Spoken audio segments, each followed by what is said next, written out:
안녕하십니까. 12월 5일 김경국의 오늘 시작하겠습니다. 대한민국이 언제부터 이렇게 되었습니까? 총선 공보물에 전과 기록을 게재하기 시작한 이후 그때부터는 사기나 폭행 이런 사소한 범죄, 물론 사기나 폭행이 범죄 사소하다는 것은 아니고 다른 큰 범죄에 비해서 형량이 작다는 얘기입니다. 사기나 폭행 물론 있어서는 안 됩니다. 어쨌든 그 정도 전과만 있어도 상당히 부끄러워하고 선거 출마에 걸림돌이 됐었던 것이 사실입니다.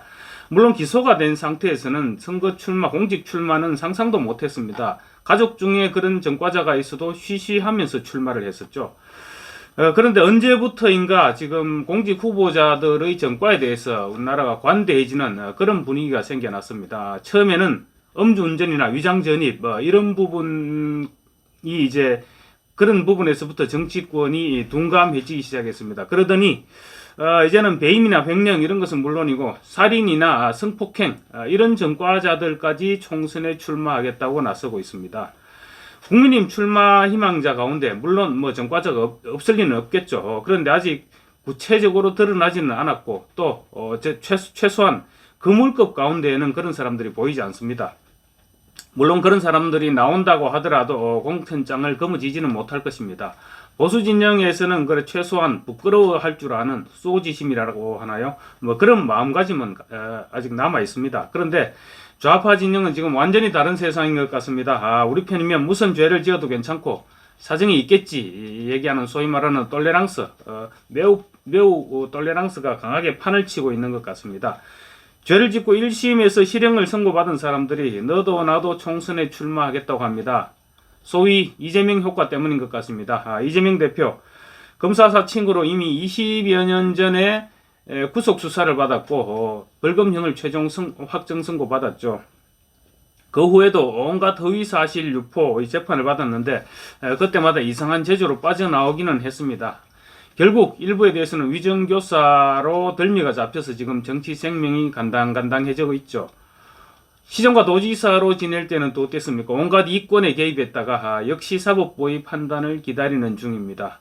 그 와중에 경기도청 법인카드 부부가 국고를 탕진했다가 지금 입건돼 있는 상태죠. 그렇지만 이런 입에도 담기조차 힘든 범죄 행각에도 불구하고 결국에는 경기지사를 거쳐 국회의원 배지를 달았고 지금은 대한민국 국회 원내의 압도적인 원내 제1당 대표를 맡고 있습니다. 이재명 대표 본인뿐만 아니죠. 이재명 대표 지금 측근으로 내년 총선 출마를 준비 중인 사람 중에는 살인죄로 징역형을 살았던 사람도 있고 그리고 성추행 전력으로 과거 지방선거에 나섰다가 중도 하차했던 그런 인물도 있습니다. 그러다 보니 이 대표가 전과를 가지고 총선 출마의 결격 사유다 이렇게 말하기는 상당히 낯뜨거워진 상태죠. 범죄자들이 너도 나도 이재명 따라하기에 나서고 있습니다. 범죄 전력자가 아니라 현재 아직 진행 중인, 그러니까 현재 1심 재판에서 유죄 선고를 받고 지금 2심을 기다리고 있는데 1심 재판에서 유죄 선고에도 불구하고 가까스로 법정 구속을 면한, 사실 보통 사람이었으면 당연히 법정 구속될 사안인데 과거 잘 나갔던 아니면 현재 잘 나가는 그런 타이틀 때문에 방어권을 보장한다는 이상한 논리로 법정 구속을 피하고 있죠. 그런 사람들이 총선에 출마해서 비법률적 방법으로 명예를 회복하겠다 이렇게 나서고 있습니다. 회복할 명예가 과연 얼마나 남아있는지는 몰라도 다들 아시겠지만 조국 전 법무부 장관 이야기입니다. 전 장관이라는 타이틀을 붙이기도 참 민망합니다. 조국 씨가 어제 윤석열 정부를 전두환 신군부 황정민과 정우성 씨가 주연한 영화 서울의 봄이 있죠. 서울의 봄이 지금 상당히 인기를 얻고 있는데 그 영화와 현실을 착각했는지 어쩐지 몰라도 어쨌든 전두환 신군부에 빗대서 현 정권을 신건부 검찰 권력 이렇게 칭하면서 현 체제 종식을 위해서 기여하겠다 이렇게 선언했습니다. 내년 총선에 출마하겠다는 것이죠. 국민을 바지저고리로 하는 것 같습니다. 영화 서울의 봄에 대해서 이렇게 얘기했습니다. 오래전 이야기임에도 마치 2023년 현재같이 느껴진다. 하나회의 전두환과 민주적 선거 절차에서 선출된 윤석열 정권을 동일시하고 있는 것입니다. 그러면서 신금부 독재가 종식되어야 한다 이렇게 주장했습니다. 조국 전 장관의 열렬 지지자로 조국 덕분에 국회의원 배지까지 달았죠. 배지까지 달았는데 또 조국 덕분에 배지를 떼어냈던 박탈당한 암컷 최광욱 선생의 말을 빌어서 이렇게 얘기하고 싶습니다. It's a movie stupid. 영화일 뿐이야. 영화는. 조국이 하고 싶었던 말은 그 다음에 나옵니다. 신금부 독재 종식을 위해 제가 무엇인지 모르겠지만 돌 하나는 들어야겠다는 마음이다.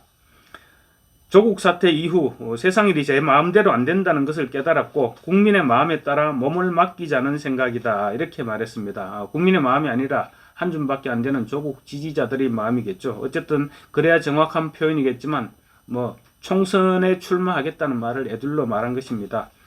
세상 일이 마음대로 안 된다는 것을 뒤늦게 깨달았다고 했는데 그동안 세상을 참 내로남불로 살면서 세상을 참 멋대로 살았다는 생각이 듭니다. 윤석열 대통령을 검찰총장에 임명한 데 대해서도 후회 입장을 내놨습니다. 제가 못났고 눈이 멀었고 해안이 없었다. 다 내 잘못이다. 이렇게 얘기했습니다. 물론 잘못했죠.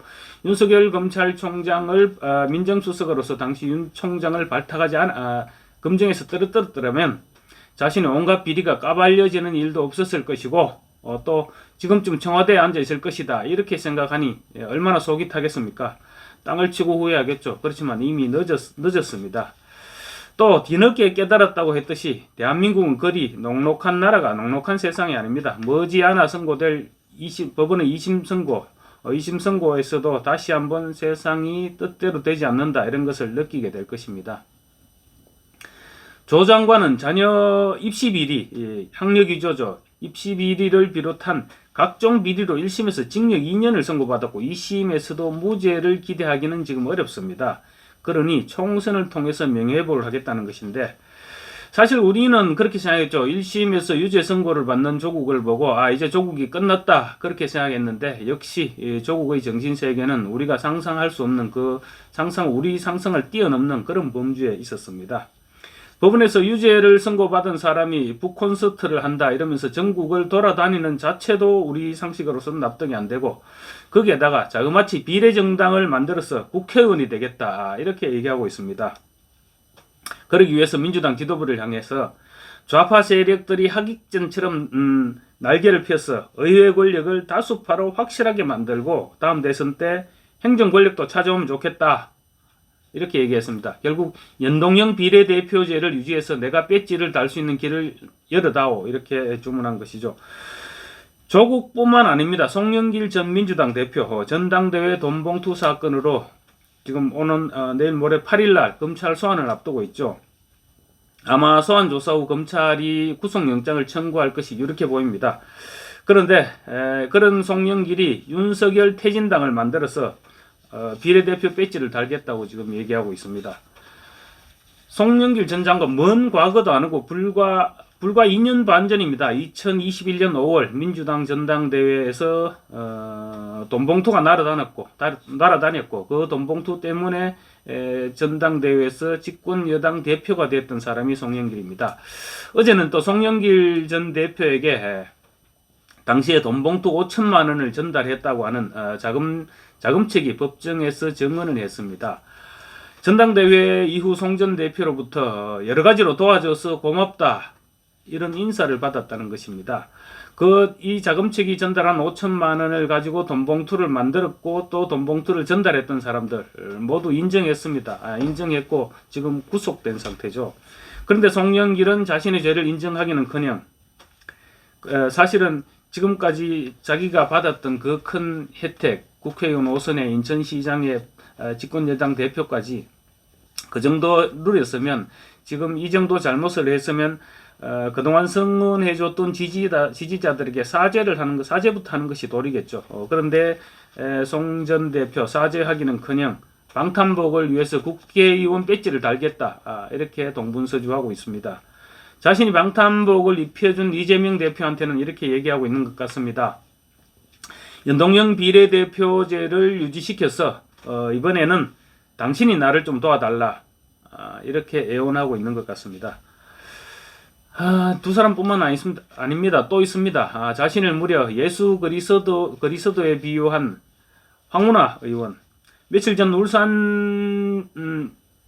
법원에서 울산시장 선거 개입 혐의로 징역 3년의 실형을 선고받았죠. 이 역시 황운하 의원 역시 국회의원 신분이 아니었다면 법정 구속되었겠죠. 어쨌거나 실형 선고 후에 페이스북에 이런 글을 남겼습니다. 가시면류관을 쓰고 채찍을 맞아가면서 십자가를 메고 가시밭길을 걷는 것 같다. 이렇게 얘기했습니다. 이게 도대체 무슨 말입니까? 대통령 친구를 울산시장에 당선시키기 위해서 온갖 불법을 마다하지 않았고 그 공을 인정받아서 국회의원 지역구 공천을 받아서 국회의원 배지를 달았습니다. 그 사람이 바로 황운하입니다. 울산시장 선거 개입 사건 얼마나 심각한 사건입니까? 수사 초기 한 경찰관은 스스로 극단적인 선택을 하기까지 했었습니다. 재판 결과 무려 12명이 유죄를 선고받았습니다. 그런데도 주범인 황운하는 가시면류관 운운하고 있습니다. 당연히 항소심에서 명예회복을 하겠다고 밝혔고 내년 총선에도 출마하려 하겠죠. 또 있죠. 울산시장 선거 개입 사건. 청와대 울산시장 선거 개입 사건의 윗선으로 지목되는 임종석 전 청와대 비서실장.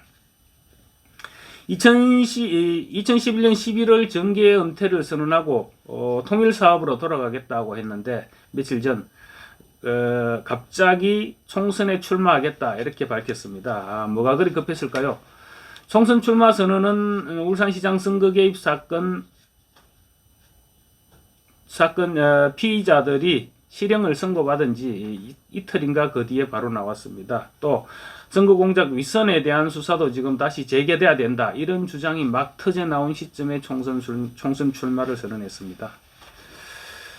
전직 대통령까지 이런 분위기에 가세할 조짐입니다. 서울중앙지검장 때 정권에 불리한 각종 수사를 깔아뭉갰고 또 깔아뭉갰다는 비판을 받았고 청와대 울산시장 선거 개입 사건 이 사건 때는 기소를 계속 깔아뭉갰었죠. 문재인 정권의 대표적인 정치검찰 이성윤 전 서울중앙지검장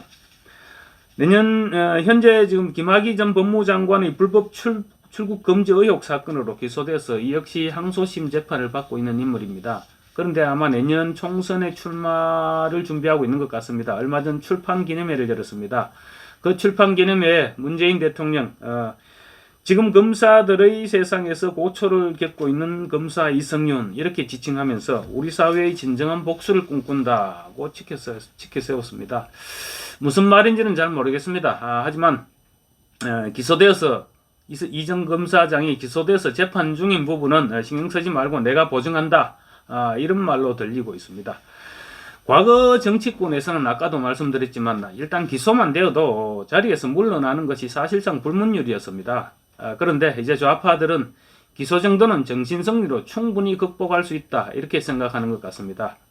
하기야 대법원에서 최종 유죄 판결을 받고도 양심의 법정에서는 무죄다 이렇게 외쳤던 김경수 전 경남지사도 있었죠. 오늘 여기까지 하겠습니다. 감사합니다.